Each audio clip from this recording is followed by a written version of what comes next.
As you just said, David, it's an initiative we started just over 2 years now. And it's really about trying to restore dignity to our disadvantaged communities. We specialize, or we focus specifically on elderly people, child-headed families, and disabled people. So being an investment company that's in the built environment, when we are constructing houses or constructing roads and so on, we always come across a family that is disadvantaged. We always come across people that are staying in shacks that are falling apart, or such stories that are really life threatening. You know, we give away a house every second month, and I always say if we had deeper pockets, we will do more. We will do 5-10 houses every second month. You know, we get requests all the time through social media, through emails, through our office, and people always have some touching story or some family that needs our assistance. And the reality is that we can't assist everyone, but as we grow, we are quite adamant that we will be able to do more. Do you do this on your own initiative? There are no partners that you work with in building these houses? So Afribiz, being an investment company, we have equity in 17 companies. Those 17 companies are all in the built environment. So one does electricity, one does building material supply, one builds houses, one does civil work that includes plumbing and so on. So all the partners always come on board. They always contribute, whether it's through monetary contribution or through coming through to actually get the service done themselves. Do you build the houses from scratch? It's not a case of identifying a house and fixing it up. It's a mix of the two. Now, I'll give you an example. There was a storm in Prochaklen last year in December, where a few houses were affected there. We went in and we fixed up the houses. So we identified 7 houses with the city of Joburg municipality. We went there, fixed the roofs, fixed up the windows and so on, and restored the house to its original state and even better. But there are some houses where there is no house. It's just a shack and it's falling apart and you can't really fix anything. So in that case, we break the shack down, and within 3-4 weeks we build the beneficiary a new house.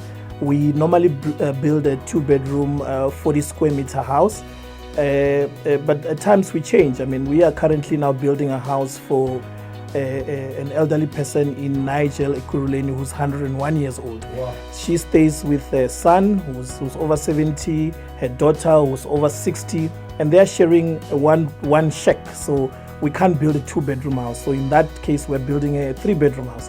So it differs depending on the condition. Tell me about some of the other houses. I've got some photographs here of people who've received their houses. What's it like when that day comes and you unveil to this person, this is now your home? It's exciting. It's exciting, David. I tell you, I mean, I always say there is no amount of joy that can be compared to the joy one feels when getting a new home, especially if that home is a home you've waited for the rest of your life, So it's exciting for us. It's exciting for the team that has worked on the project, but it's more exciting to see that person finally receiving the keys and opening the door, praying, crying out of joy, the excitement. You can't express it. You can't explain it. Well, I'm sure for the people who work at Afribiz Investor, and because you've got investments in all these companies, this is a project that you really own. You own this project. You must feel part of that project, I'm sure. No, most definitely. And for me, David, it's mostly because I can relate more than anything, and it's an initiative that I said to the team, we need to drive this. The houses that we give away are better than a house that I grew up in. So I know the condition. I know the feeling one gets when living in a shack or having to go out in the evening and use an outside toilet because you don't have a proper facility. I know how it is to grow up without electricity, to grow up without water. So I know what it means right now to have that. And I know the change and the impact that we will be able to give to someone who's now living in those conditions, and through our hard work will now realize the better life. I mean, it's life-changing. You've just given me a fascinating little insight into why you do this. It's not on any of the research paper that I've got. You've been there. You know what it's like to be in this abject poverty. No, most definitely. So because you have got out of that poverty, you want to assist others to have some kind of advantage in life. by Yes. giving them a proper house. Yes, But but this comes so much from your heart. it comes so much from my heart. But as young people, we can survive those conditions. As young people, they always say you'll grow and you'll be strong. But when you're an elderly person, you're 80 years old, you're 90 years old, you're 100, and you're staying in a shack that when it rains, that shack leaks. So those becomes our priority. And I applaud government for running the low-cost housing initiative, and they're doing their best in different conditions.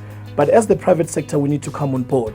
And Afribiz Invest with his partners come on board, and we are focusing on those people. So government works normally with a beneficiary list. So you apply through the departments, they put you in a list. So you stay in that waiting list and wait for your turn.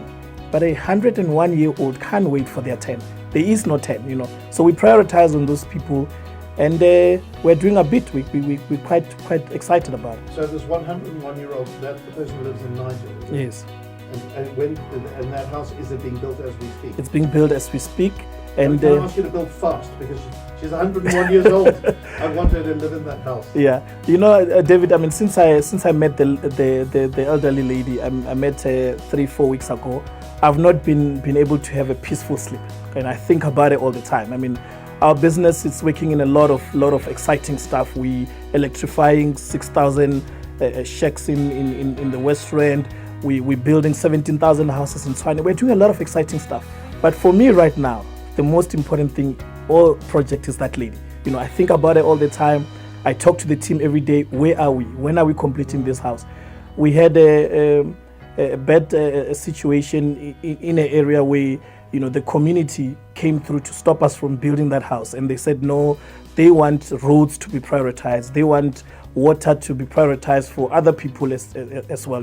But misunderstanding what role you play. You don't do that kind of work. I'm only there to assist the 101-year-old, but it's mostly people that don't understand the cost, so they think it's a government initiative. So the delay. I mean, we had made a promise that we will deliver a house today. And that's what couldn't make me sleep, to say, you can't make a promise to a 101-year-old and break it. So I had to call her constantly to update her, to say, this is where we are. We're delayed. We don't have a stand. But finally, we've got a stand. The team is on the ground, and they're pushing. And before Christmas, she will definitely have a 3-bedroom house with water, with running water, with electricity. And I can't wait for the day. Please invite us to come along. Yeah, most have. Please, you can broadcast from there. I'll speak to my bosses about that. Yeah. But I love what you're doing. You and I appreciate that there is such a housing backlog. There are so many shacks. There's so many people who are disadvantaged. You can't help all of them, but at least you're helping some people. And that 101-year-old lady, I look forward to her getting a house. Well done to Afribiz Invest and to this housing appeal program. I think you do wonderful work. A house every second month. That's a tall order, and you're managing to do it. Collen, appreciate your time, and more power to your arm on this initiative. Thank you very much. Thanks so much for coming and joining us. That's the chairman and co-founder of Afribiz Invest. That's Collen Mashawana. I'm going to hold him to that. I want to go out. We've got to go and witness this 101-year-old lady getting her house. 101 years old, living in a shack, and then getting a house of her own. Can you imagine the joy that she's going to feel when that all becomes a reality?